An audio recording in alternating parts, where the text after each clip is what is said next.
Hello and welcome to coverage of the Magic Online Community Cup. Community Cup's technically over, but we've kept our Community Cup champions, the community team, over for one extra day. They somehow all agreed to do this so that they could play Cons of Tarkir. Oh, yeah, they really, tough sell, right? Yeah, they really did a solid for us. It was like, oh, we're going to make you play Cons of Tarkir sealed. There are no dissenters. Right. So I'm Marshall Sutcliffe in the booth with Adam Prozac. We also have Randy Bueller with us here. You can take a look at Paul Cheon. Haumph. Long-time Magic pro. He's back from a recent hiatus where he was out of the country, started a family, but he's back. And in fact, he's back in a big way. Thanks to a recent finish at a Grand Prix, he's going to be back on the Pro Tour testing with Team Channel Fireball. So pretty exciting for him. And this is Björn Andreasson. He started SvenskaMagic.com, and his format of choice is Standard. Really nice guy. He's wearing a rather intimidating shirt with a grizzly bear on the front of it. I hope it doesn't get punched. He might not know. You can see he's got that bracelet on. I asked him about it this morning. His son made it for him. And it's actually meant to be a necklace. Unfortunately, it wouldn't fit over his head, so he had to turn it into a bracelet. I see. All right, it looks like we're underway here in the early stages. So Paul Cheon was teamer, and from what we saw, he stuck to strictly teamer.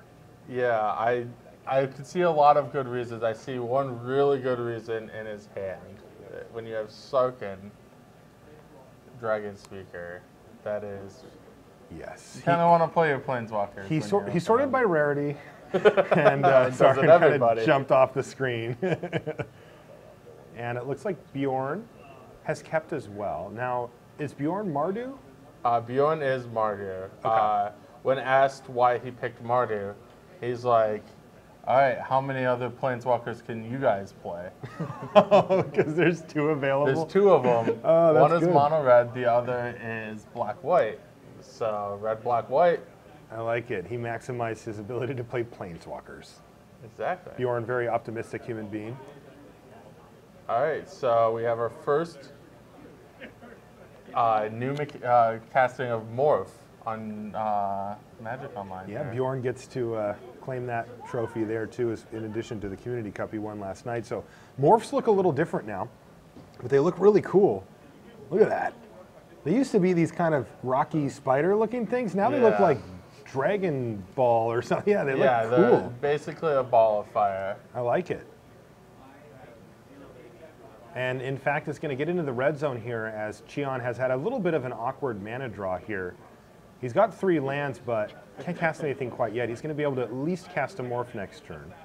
So one of the cool things about what Morph does in a 3-color set is you'll see Björn doesn't have access to Is Morph important for this? Yeah. Look at the board state. Triple Morph.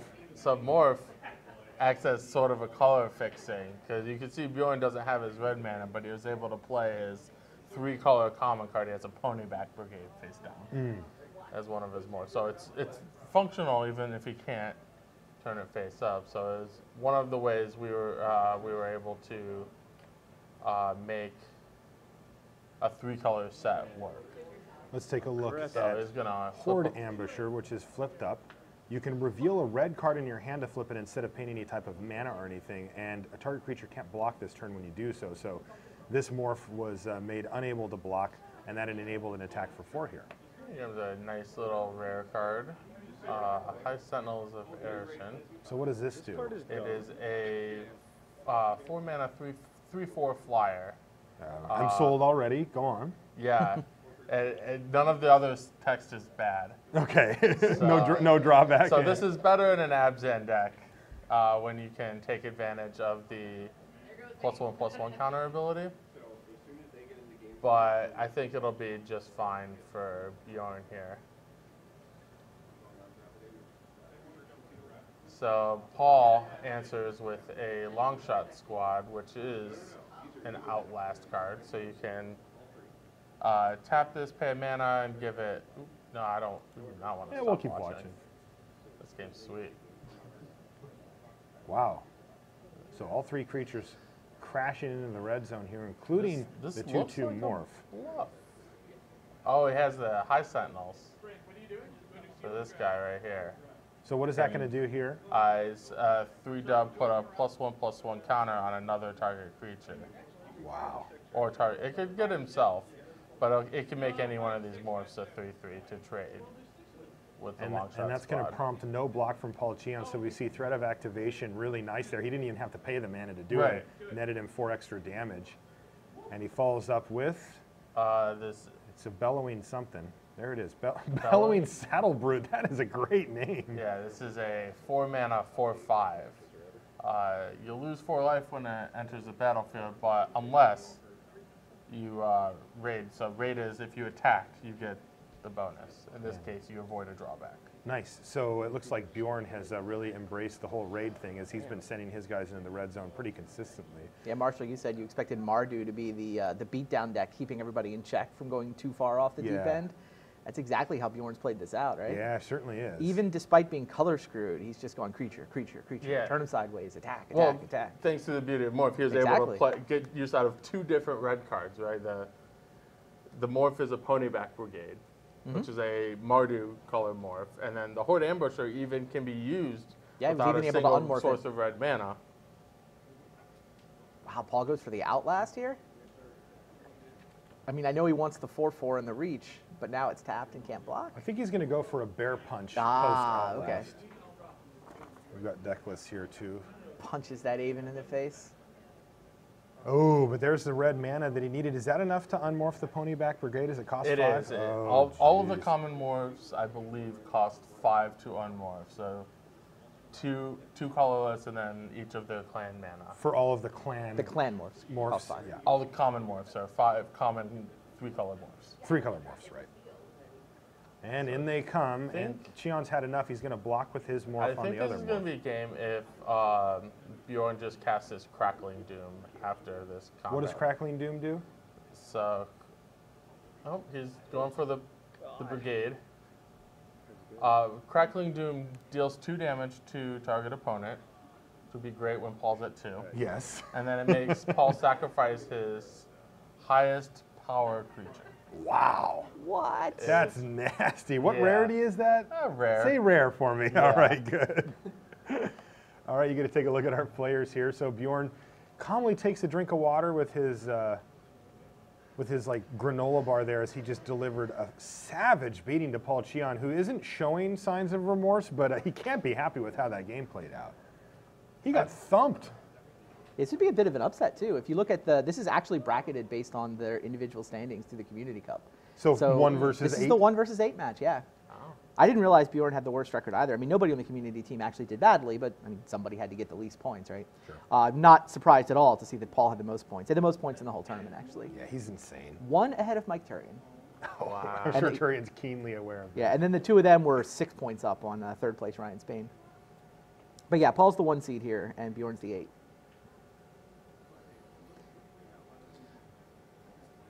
Two seed on the Community team. Who do you think it is? My guess is Tom Ross. Scott McCollum. Ooh, Scotty Mac. Nice Yeah. job, Scott. Tom Ross was Go 3rd. Canada. Tom Ross 3rd. Sean Plott is your 4 seed. Jeez. Yeah, day 9. Good for him. Yeah, I mean, they're all kind of clumped together. And then Aaron Campbell and Mariah Pagliocca tied at 24 points. Frank Lepore is your 7. All right, looks like they're just about ready to jump back in. Once they are, we will be in there to see if Paul Cheon can put up a little bit better of a fight with his teamer deck here. He had a couple of mana issues. He drew that tap land on turn 3. It was a little awkward for him.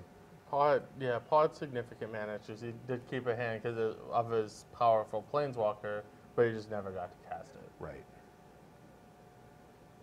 Also, I mean, how powerful is Sarkhan if you're behind? You can. It's not bad. It's a removal spell. So good enough. Pretty solid, and it's a removal spell that they have to, the whole. And you have a Planeswalker in play, even if it has 1 loyalty. If you have some blockers, they might have to overcommit towards it, so you're going to gain a bunch of life. But Sarkhan is awesome. Also, Sarkhan might just be good enough to bring you from behind to ahead in true. race mode. It is a 4/4 flying haste. Bjorn seemed a lot happier with his game 1 deck than Paul. He's submitted. He's just waiting for the game 2 to start. Paul seems to be fiddling, sideboarding, and sideboarding. Yeah, if you watch Paul's stream, he spends a lot of time thinking about all of his options, especially in a sealed deck. Yeah, I mean, there's some people who think that, any card you sideboard out, you've admitted you made a mistake by putting it in your main deck. No, not the right way to look at sideboarding in Limited. You have so much information about what your opponent is up to, and different cards are just better in different matchups. So Paul's doing his best to, now that he knows what he's up against, doing his best to customize his deck. Paul might look for an early play or a high toughness creature, because Bjorn's deck looks to be pretty aggressive. All right, here we are for round 2, and it looks like Cheon has a little clunky mana here with 2 tap lands to start, but he's going to have all of his colors.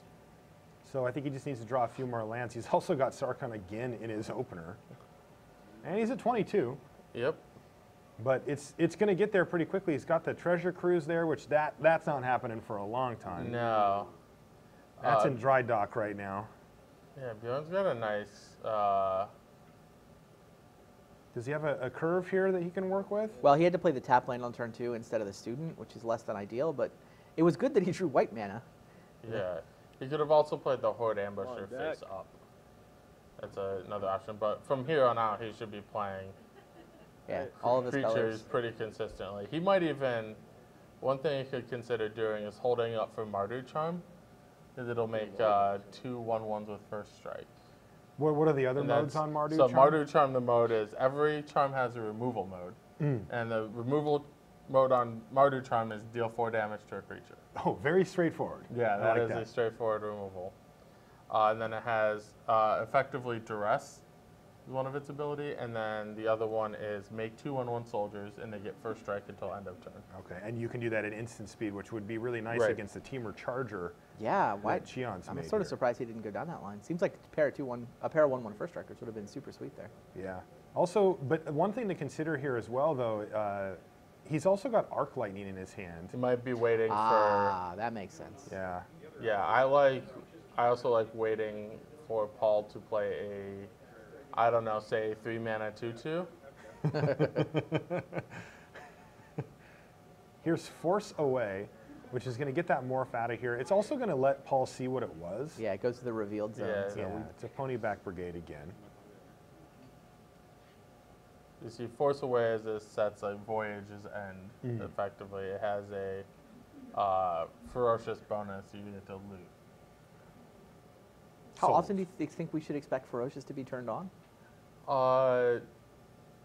Early in the game, it's very unlikely to be turned on. There are very few 4-power creatures for 3 and even 4 mana. Yeah, there's that one bear.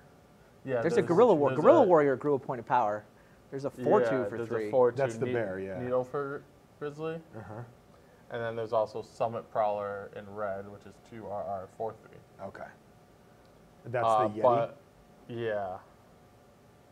Here's one of my favorite cards. All right, what is this? What do you got here for us, Prozac?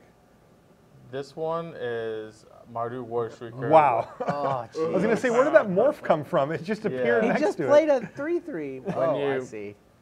When you attack, you get this. This is often a lot of times a color Drafting. fixture That sounds like a lot as of fun. well. Oh, right. That's the thing, because like sometimes, morph is the most common thing you do. But imagine if Bjorn doesn't have his, you guys need to hurry all up, of his 'cause, colors. Paul He Cheon's can in the attack, play this guy, and then cast his Mardu Charm if he wants to. Wow. And Paul, meanwhile, hasn't found a 3rd land. Seems really hard to operate in this format Yeah. without 3 lands. Definitely. Yeah, Yeah, he's he's in a bad discarding. spot. He's now discarding. So rough mana draws here for Paul Cheon. I think it's Arc Lightning time. It looks like Bjorn's thinking about that one. Yeah, you're correct. Whoa, 2 that to card's you, 1 to insane. that. Now, Bear Punch, does that save Because it? otherwise, A Bear Punch is a Savage Punch A Savage Punch. is a sorcery. Right, I forgot. So that doesn't do anything. And this one looks like it's going to be in the books pretty Yep. quickly here. Paul Cheon. Cheon's weekend Alright. going to end. good game. Yeah, yes it does, and he has to scoop it up and extend the hand. So Bjorn, Andreasson takes down Paul Cheon. He's got to feel good about that. They won together, Yep. on the community team. Now but they're turning them against each now other. they're turning them against each other, and Bjorn says, "I've been studying you all weekend, and I've realized that you don't draw enough lands." So. Yeah. Paul Cheon drawn in by the allure of Sarka and Dragons. Yeah, it was interesting because Paul actually, I thought he came up with a great build for his deck. He had tons of mana fixing and only kept it to Teamer, where he could have gone deeper. Like, he had reasonable cards to go for and even some mana fixing to help him, but he dialed it back. He said, "I'm just going to be Teamer."